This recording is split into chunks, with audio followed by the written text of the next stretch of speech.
बिस्मिल्लाहिर्रहमानिर्रहीम, अस्सलाम वालेकुम। Myself Mohammad Faisal. जिसका हमें इंतजार था, जो इंतजार की घड़ी अब खत्म हो चुकी है। फिनलैंड ने अपनी एडमिशन की डेट्स जो है वो अनाउंस कर दी हैं। तो जो वो डेट्स हैं वो भी मैं आपके साथ आज डिस्कस कर लेता हूँ। फिनलैंड जाने का फायदा क्या होगा वो भी डिस्कस कर लेते हैं, और फिनलैंड ही क्यों जाना है ये भी डिस्कस कर लेते हैं। जैसा कि हमें इस टाइम पता है कि यूके की जो मार्केट है वो इस टाइम आप कह सकते हैं कि स्टूडेंट के हवाले से वो कोलैप्स ही कर रही है। लोगों के पास वहाँ पर यूनिवर्सिटीज़ के अंदर भी वो कैश इशू कर रहे हैं, वीज़ा जारी नहीं कर रहे। और दूसरा सेकंड ऑफ ऑल कि वहाँ पर बच्चे के पास वहाँ पे कोई साथ साथ काम भी नहीं है करने के लिए, जो अपनी वो डेली एक्सपेंसेस जो है वो कैसे मीट करें। तो उसके लिए आज मैं आपके लिए एक ऐसी कंट्री लेकर आया हूँ जो कि लोगों को इसका बड़ी बेसब्री से इंतजार था, जो कि है फिनलैंड। फिनलैंड एक शेंजन जोन का एक बहुत ही टॉप कैटेगरी में इसका ये कंट्री का शुमार किया जाता है, और इसकी इकोनॉमी भी बहुत बड़ी इकोनॉमी है। और सबसे बड़ी बात यह है कि डिपेंडेंट को भी साथ आपके अलाउ करता है। इसने अपने अंडरग्रेड और पोस्ट ग्रेड के जो कोर्सेज हैं वो भी अनाउंस कर दिए हैं, और अपने एडमिशन लेना भी स्टार्ट कर दिए हैं।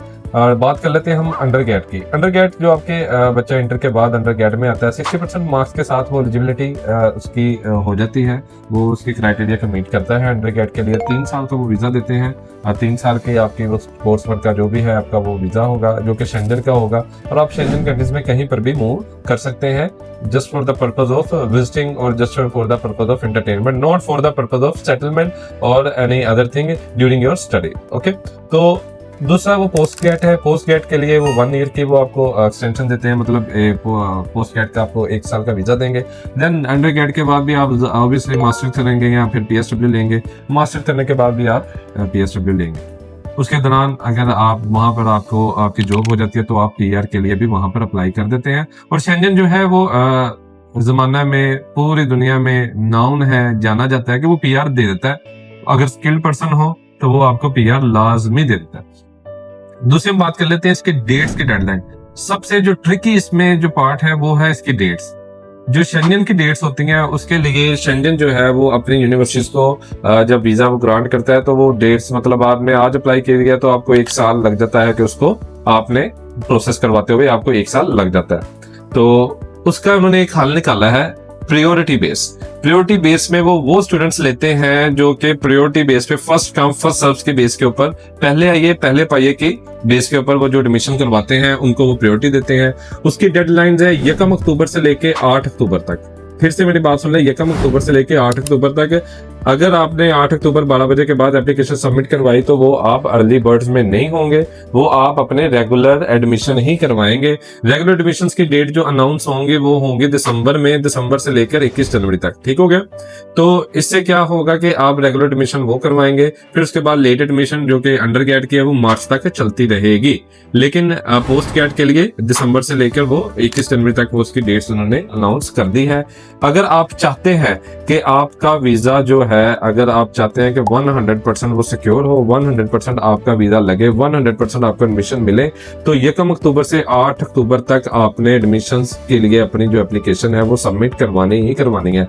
अच्छा, इसका दूसरा बड़ा फायदा क्या होगा? दूसरा बड़ा फायदा ये है कि उन्होंने आपको एक तो 2000 यूरोस का आपको डिस्काउंट देंगे फ्लैट, कोई परसेंटेज नहीं, फ्लैट 2000 यूरोस आपको वो डिस्काउंट देंगे आपकी फीस के ऊपर।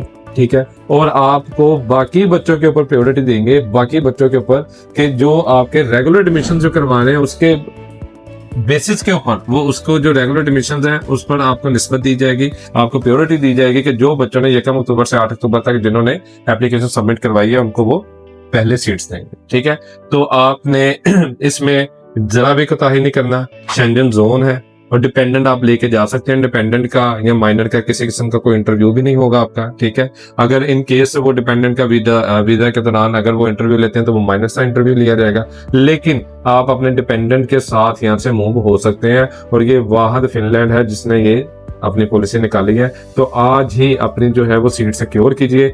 नीचे दिए गए नंबर के ऊपर राब्ता करके किसी भी किस्म की मजीद इंफॉर्मेशन चाहिए तो वो भी आप ले सकते हैं। हम आपको अब मजीद जो है वो इसके बारे में मैं बताना चाहूंगा कि आपकी जो फीस है और बैंक स्टेटमेंट, आपको इसके लिए 3 मंथ की बैंक स्टेटमेंट चाहिए होगी, और वो नॉमिनल सी बैंक स्टेटमेंट चाहिए 3 मंथ की। ठीक है, उसके ऊपर आपको वीजा जो है वो मिल जाएगा, लेकिन इस पर लेट मत कीजिए। आज ही अपनी सीट को बुक कीजिए। अपना बहुत ज्यादा ख्याल रखिएगा। अल्लाह हाफिज।